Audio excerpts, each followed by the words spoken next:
ఇక్కడ ఎంఆర్పిఎస్ ఉంది.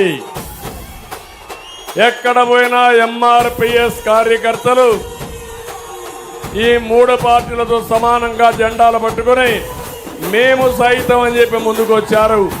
వారికి కూడా మనస్ఫూర్తిగా నా అభినందనలు.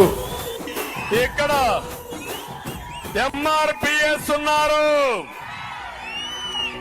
తమిళలో ఎంఆర్పిఎస్ అంతా మాదిగ కాలనీకి వెళ్ళండి, ఇంటింటికి వెళ్ళండి, ప్రతి ఒక్కరికి చెప్పండి. ఏబిసిడి వర్గీకరణ తెచ్చిన పార్టీ తెలుగుదేశం పార్టీ. మళ్ళీ ఏబిసిడి వర్గీకరణ చేయబోయే పార్టీ ఎన్డీఏ. సిద్ధమా మాదిగలను అడుగుతున్నా, సిద్ధమా మాదిగలను అడుగుతున్నా.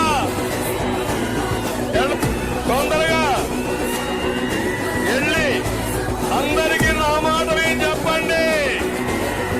కృష్ణ మాది కూడా వచ్చి రేపటి నుంచి ప్రచారం చేస్తాడు. ప్రతి ఒక్క మాదిగా తెలుగుదేశానికి ఓటేయాలి.